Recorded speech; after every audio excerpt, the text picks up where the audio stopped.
Assalamualaikum, salam sejahtera, selamat pagi. Anda sedang menonton Awani Pagi bersama saya Hakim Rahman dan juga Hafizi Azaman. Hari ini saya betul tarikhnya 20 September, hari Ahad.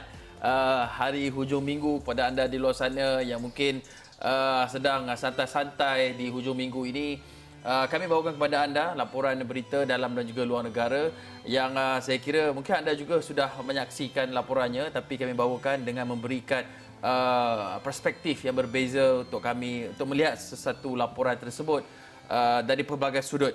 Dan pastinya anda juga sudah terlihat ataupun dengar ada rakan-rakan forward dalam WhatsApp group ataupun Telegram atau jenjira bercakap mengenai kemalangan yang berlaku semalam.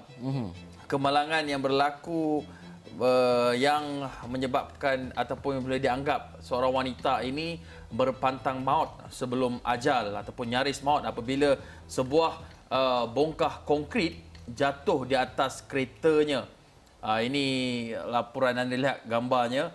Ini berlaku di mana? Di kawasan pembinaan di Lebuh Raya Sungai Besi, Ulu Kelang ataupun Suki pada Sabtu. Ini berhampiran dengan Bandar Tasik Selatan TBS dari arah Sungai Besi nak menghala ke Ampang. Apabila sebuah bongkah konkrit di kawasan pembinaan Lebuh Raya berkenaan terjatuh, tiba-tiba terjatuh di atas keretanya, tapi nasib baik beliau ketika itu wanita ini memandu keseorangan dan bongkah itu jatuh dekat teruk tepi. Tengok kereta dia ni Hakim. Sipil sikit je kena apa ni? Dekat dia punya bahagian pemandu. Kalau ini ada, video yang anda boleh saksikan. Inilah wanitanya, mangsanya. Kalau jatuh ke kanan sikit mungkin ceritanya berbeza kepada wanita ini. Dan ini menimbulkan satu persoalan yang sangat jelas. Ramai sebenarnya yang melalui kawasan tersebut, kereta berpuluh ribu lalu di kawasan tersebut setiap hari, dan apakah tahap keselamatan di kawasan tersebut, sama adakah ini perkara yang akan berulang, kerana kita lihat laporan-laporan yang dicatatkan sebelum ini berdasarkan beberapa pakar yang pernah juga saya interview mengenai isu kawasan pembinaan ataupun kawasan-kawasan berkaitan projek. Ramai rakyat Malaysia menyatakan bahawa mereka sekarang ini telah pun takut nak melalui kawasan pembinaan, terutama sekali apabila Kuala Lumpur ni, kita tahulah Kuala Lumpur ni kawasan yang pesat membangun banyak projek-projek dan sebagainya, dan apabila melalui di sesuatu kawasan mereka berasakan khawatir dan juga bimbang akan keselamatan diri mereka kalau kata ada bongkah-bongkah pembinaan itu jatuh, kren-kren dan juga alat-alatan yang ada di kawasan tersebut juga boleh membahayakan dan menimbulkan persoalan di mana SOP, siapa yang bertanggungjawab, adakah kontraktor yang diberikan lesen untuk melaksanakan projek itu menjalankan tanggungjawab keselamatan itu, memeriksa dengan lebih kerap dan juga terperinci untuk memastikan bahawa kejadian-kejadian yang berbahaya tidak berulang lagi, Hakim. Okey, kalau kita lihat lebuh raya berkenaan, pemajunya projek lintasan Kota Holding Sendian Berhad ataupun Pro Lintas telah pun mengarahkan pemberhentian serta-merta kerja-kerja pembinaan lebuh raya bertingkat Sungai Besi, Ulu Kelang ataupun Suki di Suki ke Suka? Dia tak payah sebutlah.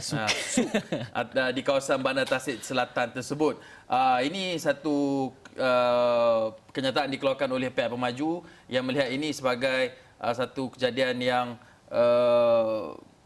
di mana pihaknya akan memberikan kerjasama penuh dengan pihak berwajib untuk melakukan siasatan. Okey, bercakap mengenai SOP tadi, saya ada membuka laman web Jabatan Keselamatan dan Kesihatan Pekerjaan. Ada satu bahagian di dalam fail PDF, garis panduan binaan bangunan dan kerja-kerja kejuruteraan, Guidelines for Public Safety and Health at Construction Sites. Di dalam satu bahagian itu kita lihat ada menunjukkan bahagian ataupun segmen ruangan concrete work, di mana the formwork including the shores, braces and other support shall be inspected by the designated person. Maksudnya semasa pemasangan tembok tu kena ada pemeriksaan inspektor dia, dan selepas pemasangan konkrit juga perlu ada, and after any event likely to have affected their stability, for example after heavy rains or following strong wind. Nah, ini perlu pemeriksaan. Kalau kita lihat, kita nampak di luar sana, tapi sebenarnya setiap konkrit yang dipasang tu ada kabel, ada besi yang mengikat scaffoldingnya bagaimana, ini yang perlu diperiksa. Kalau kita cakap pasal bidang pembinaan ni, setiap penyambungan, maksudnya kita welding pun akan ada inspektor yang memeriksa keteguhan, keutuhannya. Jadi mungkin ini aspek yang perlu diberikan perhatian pihak berwajib ketika melakukan siasatan. Tapi apa pun yang paling penting, kalau di media sosial ramai yang menggesa, menyarankan kepada wanita mangsa tersebut untuk mengambil tindakan undang-undang sebagai untuk set, orang kata apa presiden kepada suatu kes. Sebab ini bukan kali pertama. Ini banyak kali dah. Banyak kali. Itu belum lagi kalau bercakap mengenai keselamatan di jalan raya, belum lagi lori-lori, truk besar yang bawa konkrit, yang bawa crane yang terjatuh dari kenderaan dah kena kereta belakang. Satu benda yang paling kerap kita jumpa pada lori-lori ini semua adalah mereka ada tendensi untuk bawa lebihan pasir, batu-batu dan sebagainya. Lebih muatan yang membuatkan struktur jalan raya itu kadang-kadang kita lalu naik motosikal, ada terkena batu, kereta pun ada. Kesian member baru beli kereta, tercalar bala kereta disebabkan kena batu-batu. Retak cermin tu. Itu adalah antara perkara-perkara yang perlu kita titik beratkan untuk sama-sama kita memastikan bahawa aspek keselamatan itu berada pada tahap yang paling tinggi dan tidak boleh dipersoalkan apabila mengambil kira faktor itu. Ini melibatkan nyawa orang ramai, nyawa isteri orang, suami orang, anak-anak orang. Itu semua kita perlu ambil kira. Okey, dan bercakap mengenai soal keselamatan di atas jalan raya ini, kita lihat sejak kebelakangan ini menjadi satu trend berbasikal sebagai aktiviti riadah. Tapi dalam masa sama, ianya juga menimbulkan persoalan mengenai soal keselamatan. Hakim, sebelum tu kita saksikan sedikit visual yang kami nak tunjukkan kepada anda.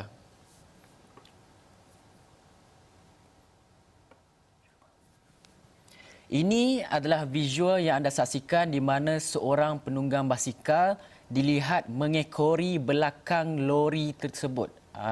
Ini adalah situasi yang sangat-sangat berbahaya yang berjaya dirakamkan oleh individu ataupun pengguna jalan raya yang lain dan dapat anda saksikan betapa dekatnya jarak. Dan ini pula satu lagi video yang dirakamkan berbasikal beramai-ramai dalam kumpulan yang besar sehingga menyebabkan sebuah kereta ini nak melalui satu kawasan, melalui simpang itu terpaksa menghentikan jalan.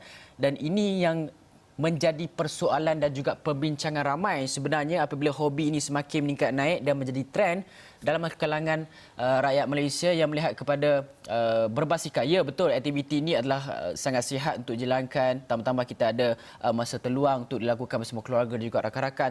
Tetapi kita bukan hendak menidakkan hak untuk melakukan perkara itu. Tetapi kita nak melihat kepada faktor keselamatan sehinggalah timbul bibit-bibit perbincangan, Hakim. Ya. Nak buat lesen dan juga nombor plate kepada basikal tertentu ataupun pemilik basikal untuk memastikan bahawa keselamatan mereka dijaga dan dalam masa yang sama kita dapat kenal pasti siapa individu-individu yang ada dalam video-video yang pernah direkam ini dan perlu ada tindakan diambil kerana mereka bukan sahaja membahayakan diri mereka, mereka juga membahayakan nyawa dan juga keselamatan orang lain. Dan bercakap mengenai soal keselamatan ini, saya kira orang yang selain pihak berkuasa yang boleh menegur ataupun menguatkuasakan tindakan undang-undang adalah orang kuat basikal, sukan berbasikal itu sendiri, iaitu Azizul Hasni Awang, the pocket rocket man, yang dalam postingnya menyatakan bahawa treat others the way you want to be treated. Dia tegur penunggang basikal yang pentingkan diri. Ini kira selfish juga ni. Konon nak seronok, mungkin adalah perkara yang ingin dilakukan, apa yang cuba ditunjukkan. Tak tunjuk basikal mahal ke? Tapi basikal memang mahal sebenarnya. Kalau tak ada ribu-ribu, jangan mimpilah. Jangan sembang lah. Bolehlah naik stationary bike dekat gym ataupun mungkin jogging saja. Duduk rumah, bersenam di rumah mungkin yang terbaik ketika ini. Mahal hobi ni? Mahal. Orang have saja. Tapi apa pun, kita lihat inilah mencetuskan persoalan di antara kepatuhan pengguna terhadap keselamatan ketika berada di jalan raya, bukan sahaja keselamatan diri tapi keselamatan pengguna jalan raya lain dengan penguatkuasaan undang-undang. Kerana ramai yang tidak bersetuju, katanya selepas ini basikal nak ada nombor pendaftaran, tapi ada juga menyarankan instead of menguatkuasakan undang-undang, lebih baik sediakan fasiliti ataupun laluan berbasikal khas untuk mereka yang ingin berbasikal. Kerana menurut Jabatan Penguatkuasaan Trafik di Bukit Aman sebelum ini ada menyatakan bahawa mereka yang menggunakan lebuh raya untuk berbasikal boleh dikenakan denda sehingga RM3,000. Jadi kepada mereka yang mungkin nak berekspedisi jauh, nak travel dari Kuala Lumpur ke kat mana tempat yang berbasikal? Genting Highland, Cameron Highland. Jauh sangat tu. Saya tak pernah Bukit berbasikal Fraser, jauh tu. boleh lah. Mungkin kena minta kebenaran, maklumkan bagi tujuan keselamatan dan sebagainya. Kerana perkara ini masih lagi dibincangkan. Tapi yang penting ke mana saja anda pergi, apa pun anda buat, pastikan keselamatan diri anda dan juga mereka yang berada di sekeliling anda. Yes, dan satu lagi saya tertarik dengan apa yang Hakim cakap betul. Fasiliti itu perlu diberi keutamaan. Sebagai contoh, kita lihat di sekitar Kuala Lumpur ada laluan berbasikal disediakan. Tetapi pemeriksaan secara berkala akan trek berbasikal itu dilihat kurang dilakukan oleh pihak di BKL itu sendiri kerana saya melihat kepada ada retak-retak, ada batu-batu, ada juga kereta-kereta ataupun pengguna jalan raya yang lain bertindak memasuki laluan tersebut dan ia menjadi tidak praktikal untuk seseorang yang menunggang basikal melalui laluan tersebut. Dan ini perkara-perkara yang boleh kita lihat untuk kita berbincang dengan lebih lanjut mengenai isu ini supaya keselamatan itu terjaga dan dalam masa yang sama orang kata menyenangkan hati semua pihak lah. Okey, nak mencari jalan tengah antara semua perkara itu. Okey, dalam masa yang sama juga kita ada perkembangan mengenai vaksin COVID-19. Apa cerita dia, Hakim?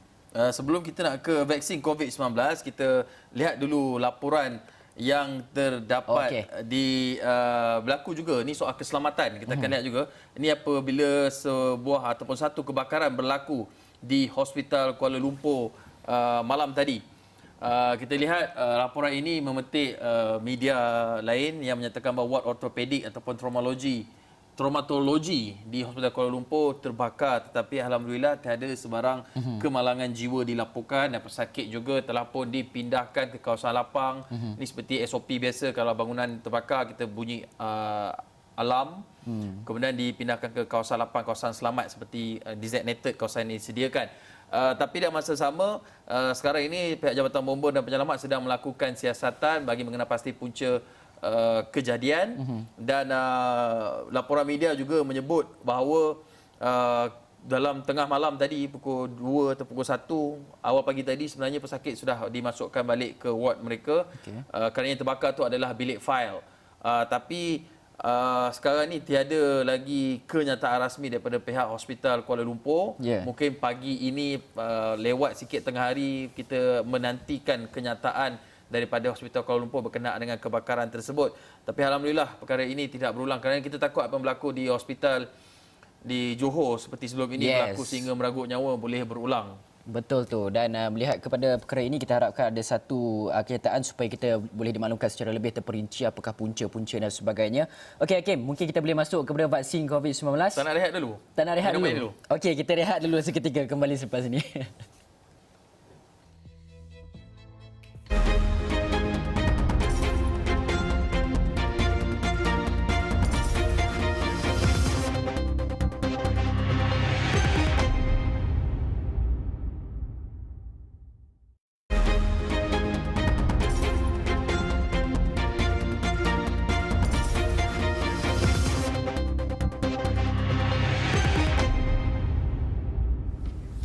Anda masih menonton Awani Pagi bersama saya Hafizah Zaman dan juga Hakim Rahman untuk membincangkan mengenai berita-berita dalam juga luar negara yang boleh kita bincangkan bersama-sama rakan dan juga keluarga, dan ini sudah pasti menjadi satu topik dan juga pertanyaan pelbagai pihak, bilakah vaksin itu akan tersedia dan juga terhasil, dan bila negara kita akan dapat vaksin, adakah semua orang akan dapat vaksin dan berapakah harganya. Masih lagi belum terjawab perkara itu, tapi semalam kita ada satu perkembangan berkaitan dengan perkara itu, iaitu Kerajaan Malaysia melalui Kementerian Sains dan juga Teknologi telah pun mengesahkan untuk menyertai pelan peruntukan vaksin COVID-19 ataupun dinamakan sebagai COVAX, dan ini bagi mendapatkan sebahagian daripada bekalan vaksin yang akan dihasilkan melalui inisiatif tersebut. Dan menurut Kementerian Sains dan juga Teknologi Inovasi, pihaknya sedang membincangkan terma penyertaan Malaysia dengan Global Alliance for Vaccine and Immunisation (Gavi) untuk mengendalikan COVAX tersebut. Dan pendekatan Malaysia dengan menyertai COVAX menjalinkan kerjasama strategik dengan negara lain dan berunding terus dengan syarikat-syarikat farmaseutical akan memastikan Malaysia mendapat bekalan vaksin yang cukup pada kadar segera dengan harga yang berpatutan apabila vaksin itu terbukti selamat dan juga berkesan. Dan dalam masa yang sama juga, Malaysia sedang sediakan perjanjian bagi menyertai Coalition for Epidemic and Preparedness Innovation CEPI, satu perjanjian government to government G2G bersama dengan kerajaan China untuk dapatkan akses kepada bekalan vaksin yang dibangunkan oleh syarikat-syarikat farmaceutical di negara tersebut. Dan itu juga dalam masa yang sama, KKM terdatangan non-disclosure agreement dengan beberapa syarikat farmaceutical antarabangsa untuk uji vaksin COVID-19 peringkat fasa ketiga untuk berunding dengan bekalan vaksin yang bakal mendapat kelulusan. Itu adalah perkara-perkara yang sedang dilakukan oleh kerajaan Malaysia untuk memastikan bahawa bekalan vaksin itu akan tersedia buat rakyat, buat kita semua bagi mengekang penularan COVID-19 yang ketika ini kita mencatatkan angka peningkatan yang begitu kadang-kadang tinggi, kadang-kadang rendah dan ianya tidak akan berakhir untuk tempoh yang agak panjang seperti dinyatakan oleh Pertubuhan Kesihatan Sedunia WHO. Tapi kita nak melihat kepada COVAX ini sendiri, Hakim. Ya, dalam masa sama, apabila perkara ini dinyatakan oleh MOSTI, ini satu perkara yang semestinya satu perkara yang baik, tapi ada lagi persoalan-persoalan yang timbul dan ini juga antara persoalan yang timbul yang dijawab sendiri oleh menterinya Khairy Jamaluddin apabila Dr. Koh SK ni, dia seorang doktor refugee doktor pernah berkhidmat di negara ini di lulusan UKM, kata saya juga menghantar satu ciapan kepada Khairy Jamaluddin yang menyatakan bahawa ia keputusan bernas. Langkah seterusnya, satu, penyelarasan antara MOSTI dan juga KKM dan memastikan setiap negara akan menerima dos untuk 20% jumlah penduduk. Tapi persoalannya, siapa akan menerima dos fasa pertama di Malaysia?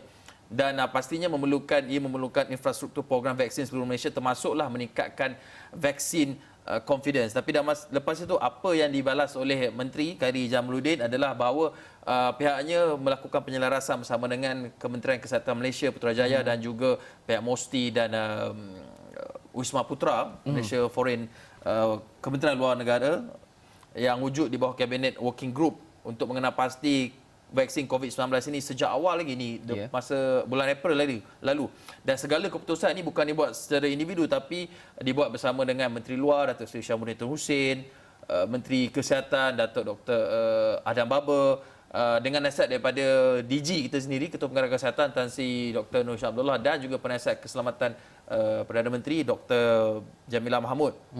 Dan mereka ni semua akan terus lapor kepada Yang Amat Berhormat Perdana Menteri dan juga jemaah menteri. Tapi ini antara persoalan-persoalan yang diwujudkan dan kita juga akan melihat lebih lanjut berkenaan dengan COVAX ini. Ada yang berpendapat bahawa vaksin COVID-19 sekiranya kita Malaysia mendapat perkara itu dan ini juga rekomendasi daripada negara-negara yang lain juga vaksin itu perlu diberikan kepada petugas baris hadapan, doktor dan juga jururawat supaya sekiranya jangkitan tidak berlaku kepada mereka, kita tidak akan mengalami kelumpuhan dalam sistem kesihatan mereka. Itu antara perkara yang dinyatakan. Dan satu perkara mengenai COVAX ini adalah inisiatif ini sebenarnya telah pun mendapat penyertaan lebih daripada 170 buah negara dan ia bertujuan untuk menyediakan 2 bilion vaksin COVID-19 menjelang akhir tahun 2021. Tapi ada beberapa persoalan yang berbangkit yang mana kalau kita lihat kerajaan perlu membayar sesuatu jumlah untuk memastikan pembangunan vaksin itu disediakan dan juga sekarang ini melalui COVAX ini ada 9 jenis vaksin COVID-19 yang telah pun dibangunkan bersama, manakala ada lagi 9 yang masih lagi dalam peringkat kajian untuk melihat sama ada kesemua vaksin ini boleh juga menyertai program COVAX ini. Dan antara perkara yang dibangkitkan adalah bagaimana 170 buah negara, 2 bilion vaksin dan itu dilihat satu jumlah yang begitu kecil pembahagian vaksin itu dan juga apabila 2 bilion vaksin daripada datangnya kalau kata 9 jenis vaksin ditambah dengan 9 lagi yang dalam kajian 18 jenis vaksin, banyak vaksin yang akan diberikan kepada semua negara dan kebarangkalian vaksin ini adalah berlainan ataupun berbeza-beza dan menimbulkan sama ada beberapa negara akan berpuas hati ataupun tidak dengan vaksin yang diberikan dan juga dalam masa yang sama COVAX ini ada satu lagi perkara yang sedang dibincangkan yang mana kalau kita lihat negara-negara besar Amerika Syarikat, China dan juga Rusia itu sendiri tidak menyertai COVAX. Sebab apa? Sebab mereka dikatakan mahu mendapatkan vaksin direct nego dengan syarikat farmaceutical untuk melihat kepada memastikan bahawa rakyat mereka dapat dahulu dan inilah perkara yang perlu dilihat dengan lebih terperinci oleh kerajaan Malaysia untuk memastikan bahawa kita mendapat vaksin dan kita kekal sebagai negara yang menyertai COVAX dan juga boleh melakukan rundingan terus dengan syarikat-syarikat farmasetikal yang lain untuk memastikan bahawa kita tidak ketinggalan untuk mendapatkan vaksin COVID-19 itu. Dan dalam masa yang sama, perihal vaksin ini sedang dibincangkan di peringkat terbangsa di pihak kerajaan. Salah satu lagi kaedah untuk kita membendung ataupun menjaga diri daripada COVID-19 ini adalah dengan mematuhi prosedur operasi standard dan juga penjarakan fizikal, amalkan 3S seperti yang disebutkan selama ini, kerana yang kita boleh kawal adalah untuk melindungi diri kita, memastikan kita sentiasa dilindungi, kerana jika tidak, angka jangkitan saban hari akan terus meningkat, mewujudkan kluster-kluster baru. Dan inilah yang berlaku semalam apabila Ketua Pengarah Kesihatan Tan Sri Dr. Noor Hisham Abdullah memaklumkan bahawa ada 12 lagi kes COVID-19 yang dilaporkan sehingga tengah hari semalam, yang ini secara tidak langsung menjadikan jumlah keseluruhan kes jangkitan di negara kita ini jumlahnya sudah lebih 10,000. 10,167 kes. Dan daripada jumlah itu 17 kes merupakan kes tempatan, manakala 3 lagi kes import. Dan daripada 17 kes tempatan penularan dalam negara itu, 14 kes adalah warga negara Malaysia dan 3 kes adalah bukan warga negara Malaysia. Turut dilaporkan satu kematian, menjadikan jumlah kes kematian akibat COVID-19 setakat ini 130 kes ataupun 1.28% daripada keseluruhan kes positif. Kita cecah angka 10,000 sudah, Hakim. Selama ini kita hanya melihat laporan negara-negara luar saja, 10,000, 20,000, ratusan ribu di Amerika Syarikat. Tapi kita akhirnya sampai ke tahap ini bukan satu pencapaian atau kebanggaan. Sepatutnya kita sudah peringatan. Kita sudah sepatutnya berjaya meratakan keluk jangkit COVID-19 tersebut. Dan satu lagi perkara yang kita bimbangkan adalah ketika mana PRN Sabah sedang rancak dijalankan di negeri itu, KKM kesan satu lagi kluster di Sabah, iaitu melibatkan kluster di Semporna. Kalau kita lihat, KKM telah pun menyatakan melalui Datuk Tan Sri Dr. Noor Hisham, kluster itu kini telah pun menjangkiti 3 individu dan dikenali sebagai kluster bakau. Dan ini menjadikan jumlah keseluruhannya kluster di Sabah setakat ini yang telah pun dikenal pasti adalah sebanyak 5 kluster.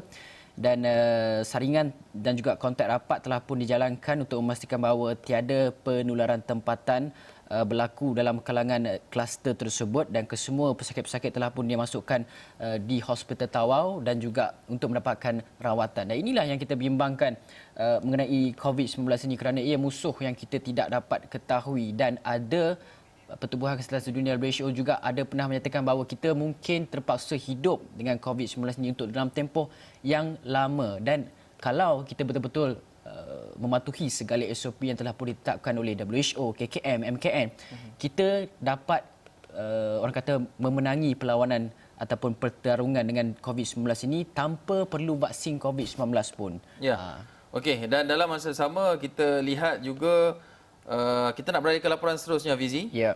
Laporan berkenaan dengan sekejap. Kita nak lihat. Okey, tadi kita dah laporkan berkenaan perkembangan COVID-19, ada kewujudan kluster baru. Tapi dalam masa sama, dalam kita kalau kluster baru, kalau mereka di Sabah, mereka sedang kempen bagi pilihan raya negeri 26 September ini. Kita di seluruh negara sebenarnya juga sedang berhadapan dengan satu perkara yang perlu kita sama-sama waspada, ambil langkah awal, iaitu kita tak lama lagi nak berhadapan dengan musim tengkujuh. Yang mudahnya musim tengkujuh lah, hujung tahun ni kan. Dan ini juga yang memerlukan kesiapsiagaan bukan sahaja daripada kita tapi juga daripada pihak berkuasa. Dan kalau kita lihat di muka hadapan akhbar The Star hari ini melaporkan, menunjukkan kesiapsiagaan petugas barisan hadapan, anggota Jabatan Bomba dan Penyelamat yang bersedia untuk memastikan tidak berlaku sebarang kemalangan jiwa ataupun mengurangkan risikonya. All set for wet days. Ini persediaan ataupun tajuk muka hadapan Sunday Star seperti yang anda saksikan ketika ini. Dan kalau kita lihat, ini adalah untuk memastikan bahawa kejadian musim tengkujuh pada tahun 2015 itu tidak berulang, yang mana kalau kita lihat begitu teruk negeri-negeri di pantai timur terutamanya yang terjejas akibat banjir dan sebagainya, dan banyak juga kemalangan jiwa, kerosakan harta benda. dan banyak lagi perkara-perkara yang perlu kita titik beratkan untuk memastikan bahawa banjir tidak akan berlaku dan bukanlah banjir tidak akan berlaku. Banjir akan berlaku, itu adalah fenomena alam, tapi memastikan bahawa keselamatan itu dapat kita tingkatkan, Hakim. Dan dalam masa yang sama sebut cerita mengenai banjir ni. Cuaca sebenarnya dunia kita bukan saja kita di Malaysia berhadapan dengan monsun, tapi kita lihat di luar negara juga mereka berhadapan dengan taufan, puting beliung yang diberi pelbagai nama. Kalau kita ingat taufan Katrina. Taufan Sandy, itu semua nama-nama wanita, tapi sebenarnya sekarang ini mereka dah guna semua nama. Jadi laporan ini kita lihat kehabisan nama tradisional ribut taufan kini akan diberi nama Yunani. Ini apabila contohnya ribut tropika Wilfred dinamakan lewat petang Jumaat. Banyaklah namanya. Pusat Taufan Nasional juga menamakan, ada senarai-senarai nama. Kalau kita lihat sejarah panjangnya, ribut-ribut ini diberi nama seperti Taufan Laura, Sally, nama wanita, tapi dia seolah-olah tidak menggambarkan keganasan ataupun kerakusan yang dibawa, kemusnahan yang dibawa oleh ribut tersebut. Contohnya Taufan Katrina dulu hampir 2,000 hampir 2,000 nyawa melayang, tapi kejadian ini berlaku pada 2005, 2006. Cuba kita bawa sikit, Hakim, nama-nama taufan ni pada peringkat Malaysia. Taufan Rapi'ah, Taufan Mina. Kan sebab dia asyik letak nama perempuan je. Betul. Tapi ini bukan satu persoalan tau. Ini saya sebab baca why hurricane ataupun taufan ribut ni dinamakan dengan nama perempuan. Ada satu studi yang dilakukan di Amerika Syarikat ini kerana dia minda separa sedar kita ini melihat jantina. Dia tak seksis Itulah. dengan harapan apabila kita meletakkan nama taufan yang disebut itu dengan nama perempuan mungkin kurang bahaya, tetapi faktanya ada satu lagi kajian pada tahun 2014 yang menyatakan lebih feminin nama itu, the more people a storm is likely to kill. Lebih wanita namanya, lebih banyak tinggi kecenderungan ianya meragut nyawa. Seram juga. Tapi sebab itulah mereka mengubah nama kepada nama Yunani ataupun Greek. Lepas ni kita boleh pakai ada taufan Alpha, taufan Beta, Delta, taufan apa lagi, Charlie. Okey, tapi ini apa pun nama tu mungkin tidak penting. Yang penting, tapi saya rasa meteorologis wanita mungkin sedikit terkesan dengan penggunaan nama-nama wanita seperti ini. Tak apalah, bagi pengiktirafan buat kaum wanita kan. Mereka ini Sri Kandi negara kita juga dan juga seluruh dunia itu sendiri. Okey, Hakim, saya rasa cukuplah kan mengenai nama-nama taufan ini yang menarik anda boleh saksikan. Bukan saja kami sajikan kepada anda berita-berita yang berat-berat, politik, ekonomi dan sebagainya. Ada berita-berita yang begitu orang kata light lah, ringan untuk kita ketahui juga. Okey, sekian daripada kami. Saya Afizal Zaman dan juga Akhil Rahman. Assalamualaikum, salam sejahtera.